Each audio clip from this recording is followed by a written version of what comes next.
Hello, it's another session with Time with the Captain. We're going to finish up our 3-part series today on anger. And like I've been joking kind of at the beginning, I'm trying not to be a Dr. Phil. I don't want to be a Dr. Phil. And I'm not trying to be a counselor. I'm just trying to give a biblical view of some of the things that we've talked about. We talked about James and John wanting to cast down fire. We've talked about Peter lopping ears off and almost killing a guy out of anger and frustrations. And all those things were based on the scenario unfolding in front of them, which is where we probably get a lot of our anger and our frustration as well, because we're watching these situations, or we've been bumped into a situation or cast into a situation, however you want to say it, that unfolds that is frustrating and angry. So remember, it's okay to be angry. I have said that each time. I'm reiterating, it's okay to be angry. What God wants is us to bring our anger to Him. And that's important, to have that relationship, because that's what makes the relationship a relationship, is to talk, walk, be with Jesus, spend that time. And it can be anything from 30 seconds to 2 hours. Depends on what it is, but just present it to Him. So here's an interesting spin on today's topic. Like I said, it's the last session in the series of 3 on anger. So if you haven't seen the first 2, I encourage you to go back and watch the first 2. We're going to be in the Old Testament, the book of Proverbs. The book of Proverbs is all about wisdom. Lots of things. In fact, you can read a proverb a day starting at the first of the month, and they go all the way to the months that have 31 days. There's always a proverb of the day if you want to do that. So I'm going to read you this. It's out of Proverbs 13:12. And it says simply this: hope deferred makes the heart sick, but when the desire comes, it's a tree of life. Now, I have this circled. I have it highlighted. I've read it over and over and over. So I finally broke it down, which is why I have more notes, because I want to be accurate. So what does this mean? It means simply this. The word hope actually translates to the word expectations. And if you have a Strong's Concordance or know what a Strong's Concordance is, that number is 8431. You can look it up. But that word hope means expectations. The word heart translates to feelings, will, and intellect. Right? So as we start translating this back into the original manuscript that it was written in, right, the original language, that's what it means. Expectations.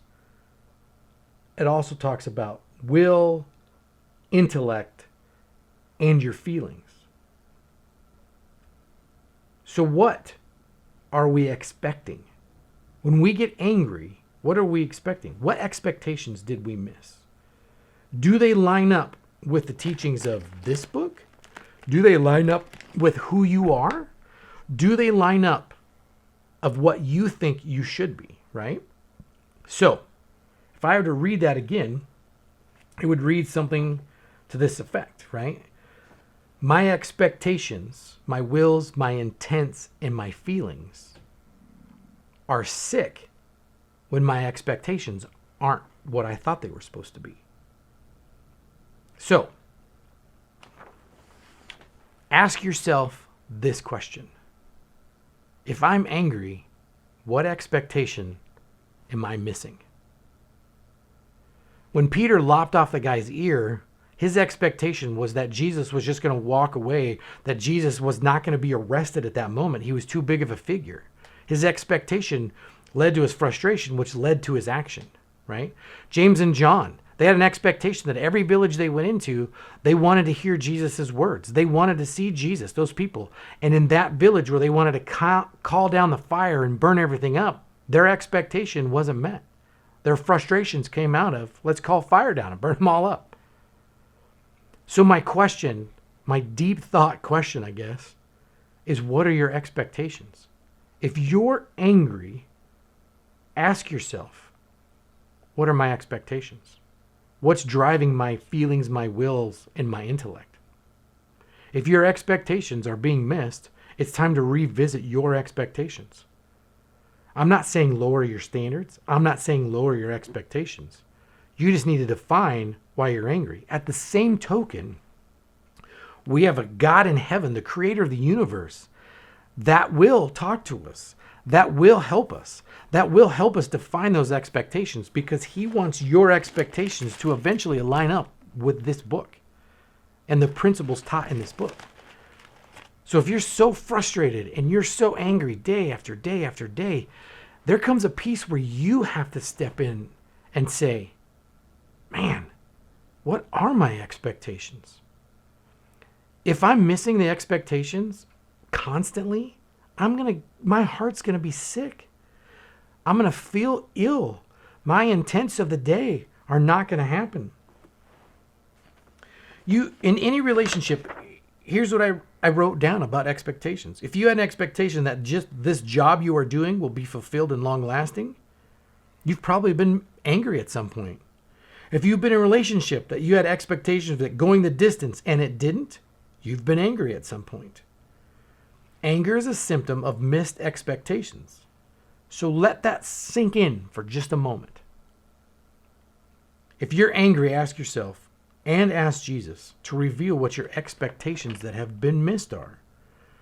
God was angry. Read parts of the Old Testament. Moses had a whole prayer to plead for the Israelites that were being out of Egypt.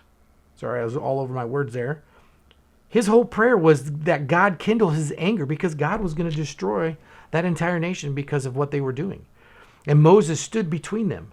So find someone to stand in the gap for you.